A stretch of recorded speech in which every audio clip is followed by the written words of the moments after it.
सुप्रभात विद्यार्थीगण। आज आप पढ़ेंगे स्पीति में बारिश नामक पाठ के प्रश्नों के उत्तर। तो प्रश्न है, स्पीति में रहने वाले लोगों और मैदानी भागों में रहने वाले लोगों के जीवन की तुलना कीजिए। किनका जीवन आपको अच्छा लगता है और क्यों? स्पीति में रहने वाले लोगों और मैदानी भागों में रहने वाले लोगों के जीवन की तुलना कीजिए। किनका जीवन आपको अच्छा लगता है और क्यों?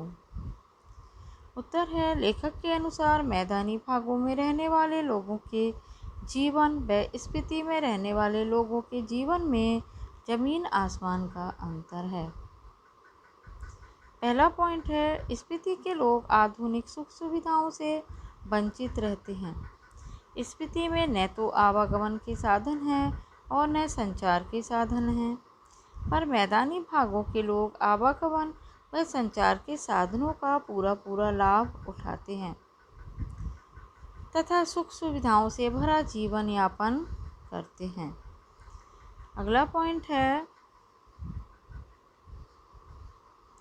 स्पीति में केवल 2 ऋतुएं होती हैं, फसलें कम होती हैं, जनसंख्या का घनत्व भी कम है। मैदानी भागों में ये सब चीज़ें पर्याप्त मात्रा में होती हैं। स्पीति का मौसम शरीर को कष्ट देने वाला होता है और मैदानी क्षेत्रों का हर मौसम सुहावना होता है, इसलिए हमें मैदानी क्षेत्रों का जीवन अच्छा लगता है। अगला प्रश्न है, आधुनिक युग में भी स्पीति के बादशाह वायरलेस सेट का उपयोग क्यों करते हैं? आधुनिक युग में भी स्पीति के बादशाह वायरलेस सेट का उपयोग क्यों करते हैं? स्पीति के पहाड़ अत्यंत दुर्गम हैं। यहाँ 8-9 महीने बर्फ जमी रहती है। यहाँ की आबादी भी बहुत कम है। रहने की स्थितियाँ बहुत कठिन हैं, इसलिए संचार और परिवहन के साधनों का अभाव है। टेलीफोन और बिजली की तारें भी नहीं हैं, अतः केवल वायरलेस सेट से ही बादशाह और सूबेदार की बातें हो पाती हैं। अगला प्रश्न है, केलंग का बादशाह काजा के सूबेदार से क्यों डरता है? केलंग का बादशाह काजा के सूबेदार से क्यों डरता है? उत्तर है, केलंग और काजा स्पीति के क्षेत्र हैं। केलंग के बादशाह के पास काजा के सूबेदार की स्थिति पर निगरानी रखने के लिए न तो संचार के साधन हैं न परिवहन के। वहाँ न सड़कें हैं, न बिजली, न टेलीफोन। केवल वायरलेस सेट ही उनसे ही उनकी बात हो पाती है।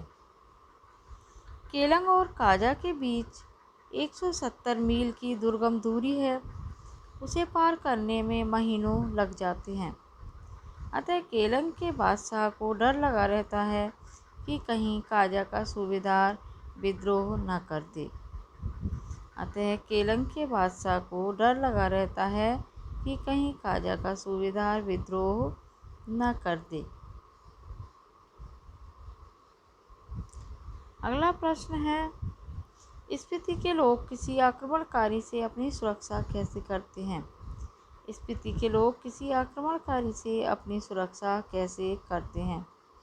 स्पीति के लोग किसी आक्रमणकारी से अपनी सुरक्षा करने के लिए अप्रतीकार का तरीका अपनाते हैं। स्पीति के लोग किसी आक्रमणकारी से अपनी सुरक्षा करने के लिए अप्रतीकार का तरीका अपनाते हैं।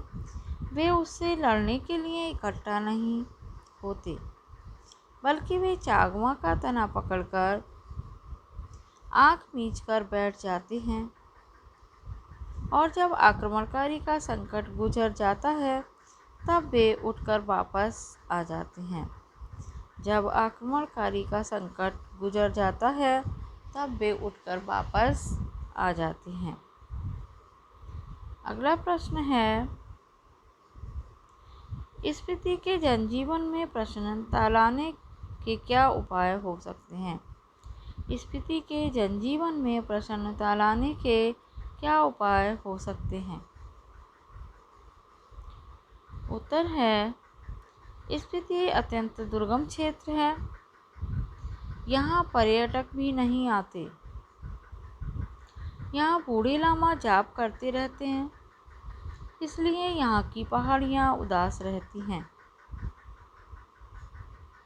यहाँ के जनजीवन में प्रसन्नता लाने के लिए यहाँ जोखिम भरे खेलों को बढ़ावा दिया जाए, साहसी नवयुवकों को आमंत्रित किया जाए, वे खेलकूद व क्रीड़ा कौतुक करें, तो यहाँ के जनजीवन में भी प्रसन्नता का संचार हो सकता है।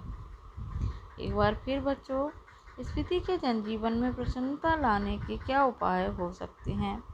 यहाँ क्वेश्चन मार्क, यहाँ पर क्वेश्चन मार्क आएगा। स्पीति अत्यंत दुर्गम क्षेत्र है, यहाँ पर्यटक भी नहीं आते।